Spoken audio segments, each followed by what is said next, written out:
तो जी T20 world cup का most anticipated मुकाबला अब से ठीक 24 घंटे बाद, शायद मुझे ऐसा लगता है एक इनिंग खत्म हो चुकी होगी। बात कर रहा हूं मैं इंडिया वर्सेस पाकिस्तान की, जो कोलंबो में होने जा रहा है, प्रेमदासा स्टेडियम में। और कहीं ना कहीं इस मैच को लेकर हाइप इस बार इतनी ज्यादा बढ़ चुकी है। अनुमान तो होती ही है, लेकिन पिछले कुछ समय से जो है वो, जैसे एशिया कप में भी हमने देखा और चैंपियंस ट्रॉफी के वक्त भी हमने देखा और अब भी हम लोग देख रहे हैं कि इसके पहले इतनी जियो पॉलिटिक्स और इतनी सारी राजनीति होती है, उसके वजह से इतना सारा दबाव खिलाड़ियों के ऊपर और इतनी ज्यादा हाइप इस मुकाबले की बन जाती है कि ये चलो इस वर्ल्ड कप में एज ऑफ नाउ ये वाली लड़ाई नहीं इंडिया और पाकिस्तान कर रही है कि जी हम ये जीतेंगे मैच तो क्वालिफाई कर जाएंगे सुपर 8 के लिए, वैसा नहीं है। लेकिन कहीं ना कहीं दोनों टीमों के लिए, दोनों देशों के लिए एक साख की लड़ाई जो है वो इस वक्त हमें नजर आ रही है। और कल का मुकाबला ये तय कर देगा कहीं ना कहीं कि टीम इंडिया कैसे जो है वो इस T20 वर्ल्ड कप में आगे बढ़ेगी, क्योंकि एक मुकाबला यूएसए के खिलाफ हो गया, एक नामीबिया के खिलाफ हो गया। कंपैरेटिवली आसान मुकाबले थे, लेकिन वहां पर भी आपके बल्लेबाजी ने स्ट्रगल किया है। भले हमने नामीबिया वाले मैच में जो है वो 209 रन बना दिए, लेकिन बल्लेबाजी कहीं ना कहीं हमारी स्ट्रगल करते हुए नजर आई दोनों मैचेस में, यूएसए वाले भी, क्योंकि एक वक्त पे ऐसा था यूएसए वाले मैच में कि 77 पर 6 विकेटें थे, और पिछले मैच में भी नामीबिया के खिलाफ दिल्ली में 204 पर आप 5 विकेटें थे, लेकिन 209 पर आपकी पारी जो है वो सिमट गई थी। सिमट इन द सेंस कि 9 विकेटें चली गई थी और 210 का आप टारगेट दे पाए थे। वो तो खैर यूएसए नामीबिया थे, लेकिन कोलंबो में क्या होगा, बारिश का रुख क्या होगा, सही स्कोर कैसे जो है वो टीम इंडिया डिफेंड करेगी, या फिर कैसे जो है वो टीम इंडिया खेलेगी, उस्मान तारिक को कैसे पाकिस्तान की टीम जो है वो इंडिया को टक्कर देगी, इस वीडियो में सारी वो चर्चा। लेकिन बहरहाल फिलहाल सबसे पहले अगर आपने चैनल को सब्सक्राइब नहीं किया है तो नोटिफिकेशन की बेल भी बजा दो, चैनल को सब्सक्राइब भी कर दो और लाइक का बटन भी दबा दो दोस्तों, क्योंकि हौसला अफजाई होना जरूरी है। वैसे ही जैसे हमें कल टीम इंडिया की करनी है और अभी से जो है वो कारवा हमें शुरू करना है कि जीतो इंडिया जीतो। अब कहीं ना कहीं जो मैंने सबसे पहले बात कही थी कि ये मुकाबला वो नहीं है कि आप जीतोगे तो आप आगे क्वालिफाई करोगे, वैसा नहीं है। लेकिन कहीं ना कहीं साख की लड़ाई हमें नजर आ रही है। सबसे बड़ा सवाल जो एशिया कप के बाद एक उठा था, या फिर ये T20 वर्ल्ड कप के पहले भी होता था कि जी क्या हैंडशेक होगा, क्योंकि पिछले बार जो मुकाबले हुए थे एशिया कप में भारत ने हैंडशेक नहीं किया था और वो बड़ा विवाद बना था। उसके बाद एशिया कप की ट्रॉफी को लेकर भी विवाद बढ़ा, लेकिन एज ऑफ नाउ जो खबरें आ रही है शायद कल से जो है वो एक न्यू शुरुआत हम लोग देखेंगे और कहीं ना कहीं कल हैंडशेक्स जो है वो होते हुए हमें नजर आएंगे एज पर रिपोर्ट्स जो इस वक्त बातें चल रही है। लेकिन मुकाबले के ऊपर अगर हम लोग आए, दोनों टीमों को अगर हम लोग देखें तो इंडिया की अप्रोच जो है वो पिछले कुछ समय से वो रही है कि ऑल और नथिंग। मतलब कहीं ना कहीं टीम इंडिया में नजर आई है कि एक ताबड़तोड़ अंदाज से शुरू करती है, एक सेट पैटर्न जो है वो टीम इंडिया ने बना रखा है कि आओ मारो मारो मारो मारो मारो। ये एक ही अप्रोच जो है वो टीम इंडिया की इस वक्त नजर आ T20 में आपको होता भी है, लेकिन क्या कोलंबो में वो करना पॉसिबल है, क्या होगा, क्योंकि विकेट स्लो है। और ये बताया जा रहा है कि जो जिम्बाब्वे और ऑस्ट्रेलिया का मैच हुआ था वही विकेट पर जो है वो कल का मुकाबला भी होने जा रहा है, लेकिन ये विकेट जो है वो थोड़ा स्लो होगा। स्पिनर्स यहां पर जो है वो ज्यादा घातक हमें नजर आएंगे और यहां पर 210 225 230 नहीं, यहां पर 180 का स्कोर भी जो है 180 170 का भी स्कोर जो है वो यहां पर एक सक्सेसफुल स्कोर माना जाएगा और मैच विनिंग जो है वो स्कोर माना जाएगा। हेड टू हेड की अगर बात करें तो इस वक्त इंडियन टीम जो है बहुत आगे, मतलब इसमें कोई शक और शुबा नहीं है, ना कोई कंपैरिजन है। हाँ, 2017 और 2021 ये दो ऐसे मैचेस थे, एक champions trophy 2017 2021 T20 world cup, एक दो ऐसे मैचेस वो थे जहां पर पाकिस्तान ने जो है वो इंडिया को तकलीफ दी थी, जहां पर पाकिस्तान ने थोड़ा सा हमें जो है वो फाइट बैक दिखाया था। लेकिन उसके बाद 2022 T20 वर्ल्ड कप आप देख लो मेलबर्न वाला, 2023 आप ओडीआई वर्ल्ड कप का देख लो अहमदाबाद, आप 2024 T20 वर्ल्ड कप आपका वर्ल्ड कप देख लो बारबेडोस में, और उसके बाद अब जो है एशिया कप में जो दुबई में हमने देखा, चैंपियंस ट्रॉफी में भी हमने देखा दुबई में किस तरीके से जो है वो इंडिया ने बुरी तरीके से पाकिस्तान को हराया है। विच में पिछले अगर 10 मैचेस भी हम उठाकर देखें तो पाकिस्तान ने एक भी मुकाबला इंडिया के सामने जीता नहीं है। और ये T20 की अगर हम हेड टू हेड की बात करें तो इंडिया इस वक्त कहीं ज्यादा आगे, 6-1 का जो स्कोर कार्ड चल रहा है इस वक्त कह रहे हैं कि 7-1 जो है वो करना है। अब टीम कंपैरिजन दोनों की, दोनों टीमें जो है वो मुझे ऐसा लगता है कि कहीं ना कहीं अब जो मैंने पहले भी कहा था कि ये ऐसी लड़ाई नहीं है कि आप क्वालिफाई करने की है, लेकिन दोनों की साख की है। इंडिया वेरिन जहां पर हम लोग बात करें तो थोड़ा सा जो है वो कॉन्फिडेंट नजर आ रहा है, और क्योंकि हम लोग जीतते हुए आ रहे हैं तो हमारे ऊपर इतना ज्यादा दबाव नहीं है। लेकिन पाकिस्तान, क्योंकि पाकिस्तान के ऊपर इतना ज्यादा दबाव था, खेलेंगे नहीं खेलेंगे, वो जियो पॉलिटिक्स के चलते जो है वो खिलाड़ियों के ऊपर भी है एक प्रेशर बनता है, और कहीं ना कहीं अब जो है वो टीम के ऊपर एक होगा कि हमको करके दिखाना है देश के लिए। और कहीं ना कहीं जो हम लोग रिपोर्ट्स के जरिए देख रहे हैं, मैं सुन भी रहा हूँ कई सारे वहां पर जो मौजूद है जर्नलिस्ट, उनकी बातें कि इस वक्त जो है वो पाकिस्तान की टीम कंपैरेटिवली बाकी पिछले मैचेस जो हुए, ये टीम का मोराल, ये टीम का कॉन्फिडेंस, ये टीम की बॉडी लैंग्वेज जो है वो थोड़ी सी पहले से बेटर नजर आ रही है। और होना भी क्यों नहीं चाहिए, होना भी चाहिए, क्योंकि 2 मैचेस आप जीत चुके हैं इस वर्ल्ड कप के। आपके पास जो है पॉइंट्स है, और ये मुकाबले को आप जितना इजीली लोगे उतना ही जो है वो आप अच्छा कर पाओगे, बनस्पत के आप ज्यादा प्रेशर लो। उसके बाद स्पिनर्स की बात, क्योंकि ये मुकाबला जो है वो स्पिनर्स के इर्द गिर्द ही घूमेगा, चाहे वो इंडिया के हो चाहे वो पाकिस्तान के हो। अब प्रेस कॉन्फ्रेंस से लेकर मीडिया से लेकर कई बार जो है वो पिछले 3-4 दिनों में हमने एक नाम सुना है, उस्मान तारिक का। अब उस्मान तारिक की बात क्या है कि उस्मान तारिक आते हैं, जो आपका बेसिकली आपका जो फॉलो थ्रू होता है उसके पहले जो आप जंप लेते हो, आप आते हो यहां पर आप रुकते हो, और फिर ये साइड आर्म जो है वो साइडवेज आपका बॉलिंग एक्शन है उस्मान तारिक का, और कहीं ना कहीं उसके ऊपर से फिर जो है वो चेकिंग के आरोप लग रहे हैं, और उसके ऊपर जो है कहा जा रहा है कि क्या ये नेचुरल एक्शन है, अनयूजुअल है, क्या है। लेकिन आईसीसी ने, मैं आपको बता दूं, आईसीसी ने इसके पहले 2 बार ये चेक कर लिया है। जो इसके पहले वो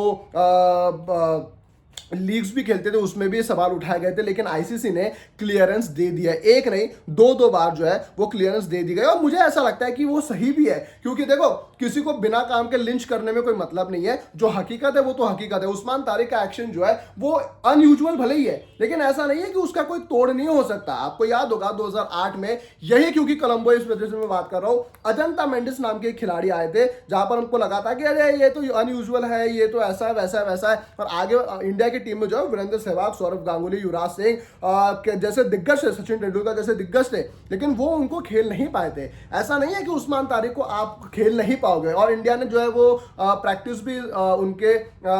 सिमिलर एक्शन के गेंदबाज के खिलाफ की है। आज मैं अभी वीडियो बनाने से पहले एक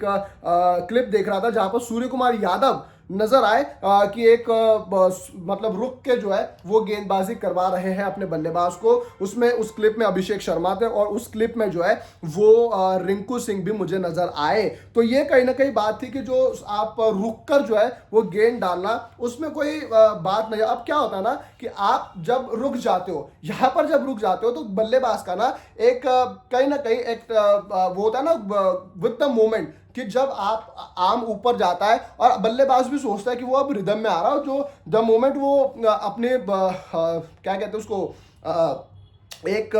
जो जोर से मारने के लिए जो आपका मोमेंटम बनाता है, वो कहीं ना कहीं 1.5 सेकंड वाला जो मोमेंटम जो है ना वो ब्रेक करता है। लेकिन ऐसा नहीं है कि अगर रुक रहा है गेंदबाज तो आपके पास चांस नहीं है, आप भी आगे बढ़ सकते हो। ये कहीं आप भी सोच सकते हो कि ये स्लो डाल रहा है तो हम भी आगे बढ़ेंगे। अब क्या है कि जब स्लो डालोगे तो और साइडवेज डालोगे, अगर वो तेज डालते हैं तो वो साइडवेज से बॉल जो है वो आप कट करके आप चौका भी लगा सकते हो, दुक्का तिक्का भी आ सकता है, जो हमने इसके पहले देखा भी है। लेकिन सबसे ज्यादा दिक्कत जो है वो हमने देखा यूएसए के बल्लेबाजों ने भी किया कि जब आप स्लो जाते हो, आपके पास कोई ऑप्शन नहीं है, तो आप स्वीप के पास जाते हो। और रिमेंबर, सूर्य कुमार यादव अच्छी आपको स्वीपें मारते हुए नजर आता है, उनके पास रिवर्स स्वीप का भी ऑप्शन है। तो ये सूर्य कुमार यादव कहीं ना कहीं उस्मान तारिक के सामने जो है वो एक बल्लेबाज की टू वॉच होंगे। प्लस आपके हार्दिक पांड्या और शिवम दुबे भी, क्योंकि हार्दिक और शिवम के बल्लेबाजी में हम लोग ये देखते हैं कि उनमें वो नहीं है कि मैं मारूंगा तो क्लियर होगा या नहीं होगा। उनको पता है अगर मैंने मारी है बॉल तो वो क्लियर होनी होनी है। इस वजह से जो है वो ये दोनों बल्लेबाज उनके सामने ज्यादा घातक हो सकते हैं, क्योंकि उनके बैट पे अगर चढ़ा बॉल तो वो सीधा जो है वो स्टैंड्स के बाहर ही है। तो पावर जो आपको जनरेट करनी है वो कहीं ना कहीं हार्दिक पांड्या और शिवम दुबे आपके बल्लेबाज है, जो उस्मान तारिक के सामने अच्छे करते हुए नजर आएंगे। और ऐसा नहीं है कि उनको खेला नहीं जा सकता, बिल्कुल उनको खेला जा सकता है। और सूर्य कुमार यादव ने बोला भी है कि जी आउट ऑफ सिलेबस अगर सवाल आता है तो फिर भी एग्जाम में जो है वो उसका जवाब तो देना पड़ता है, तो हम भी जो है वो उनका जवाब देंगे। उसके बाद उस्मान तारिक की हमने बात कर ली। चेंजेस क्या हो सकते हैं, क्योंकि आप इंडिया में नहीं खेल रहे हो कि आपको फ्लैट ट्रैक्स मिल रही है, आप शायद मुझे ऐसा लगता है स्पिनर्स क्योंकि यहाँ पर खेलने हैं, तो दो चीजें जो है, एक तो क्या वॉशिंगटन सुंदर खेलेंगे या कुलदीप यादव खेलेंगे। कुलदीप अगर खेलते हैं तो वो अर्शदीप सिंह के जगह पे खेलेंगे, वॉशिंगटन सुंदर अगर खेलते हैं तो वो रिंकू सिंह के जगह पे खेलेंगे। अब कौन खेलता है, क्योंकि देखो कोलंबो में हमने देखा है कि जो फिंगर स्पिनर है वो ज्यादा आपको वैल्यूएबल हम नजर आता है, और अगर वॉशिंगटन सुंदर खेलते हैं तो एक एक्स्ट्रा बैटिंग ऑप्शन भी इंडिया के पास मिल जाता है, हु कैन बोल, और 8वें नंबर की जो बल्लेबाजी की दिक्कत है वो भी आपकी पूरी हो जाती है। और अगर कुलदीप यादव खेलते तो अर्शदीप के जगह पे जो है वो, क्योंकि अब फिर बात यह है ना कि आप वॉशिंगटन को अगर खिलाते तो वो हाफ बैटर और हाफ बॉलर है, उसके वजह से आप क्या कर रहे हो कि जो चार ओवर डालने वाला जो गेंदबाज है आप उसकी कुर्बानी दे रहे हो, तो कहीं ना कहीं कुलदीप यादव भी शायद खेल सकते हैं। क्या होगी 11 वो तो कल ही आपको जो है वो पूरे तरीके से पता चलेगा जब टॉस होगा। लेकिन सूर्य कुमार यादव ने प्रेस कॉन्फ्रेंस में आज 2-3 चीजें बड़ी बड़ी की। एक तो उस्मान तारिक के बारे में जो बात कही, उन्होंने कहा कि हम उस्मान के खिलाफ खेलने के लिए तैयार है, और आउट ऑफ सिलेबस जैसे मैंने आपको बताया कि सवाल आता है तो उसका जवाब हमें देना ही पड़ेगा। नंबर 2, उन्होंने कहा कि हम पूरी तरीके से जो है ये तैयार है, और हम कहीं ना कहीं खेलने के लिए एक्साइटेड भी थे। हमने पहले भी ये कहा था और अब भी ये कह रहे हैं, ऐसा नहीं है कि जो चीजें चल रही थी उस वजह से हमारे दिमाग में कोई शक और शुबा थी या फिर कोई सवाल थे, नहीं, हम लोग पहले से ही क्लियर थे। नंबर 3, अभिषेक शर्मा जो पिछले कुछ समय में काल बन के सामने आए थे पाकिस्तान टीम के, अब वो फिट हो चुके हैं। एक ही मैच उन्होंने मिस किया, नमीबिया वाला, और उसके बाद अब बताया जा रहा है कि अभिषेक शर्मा जो है वो पूरी तरीके से फिट हो चुके हैं, और नेट्स में वो प्रैक्टिस भी हमें करते हुए नजर आए हैं। तो अभिषेक शर्मा के बारे में जब उनको पूछा गया तो उन्होंने कहा कि ऐसा है, सलमान आगर ने क्योंकि ये कहा था कि जी हम अच्छी टीम के खिलाफ खेलना चाहते हैं, और अभिषेक नो डाउट बहुत अच्छे खिलाड़ी है, पिछले कुछ समय से वो बहुत ज्यादा अच्छा करते हुए भी नजर आ रहे हैं, और हम ये चाहते हैं कि वो जल्दी से जल्दी रिकवर करे और मैचेस खेले। तो सूर्य कुमार यादव को जब ये बताया गया कि सलमान ने ये कहा है, तो उन्होंने कहा कि जी अच्छा ऐसा है, वो चाहते हैं खेलना, तो चलो हम लोग खिला देंगे अभिषेक शर्मा। तो ये कहीं ना कहीं ये क्लियर हो चुका है कि अभिषेक शर्मा हमको खेलते हुए नजर आएंगे। और उसके बाद कुलदीप के बारे में भी ये उन्होंने सेम चीज कही कि अगर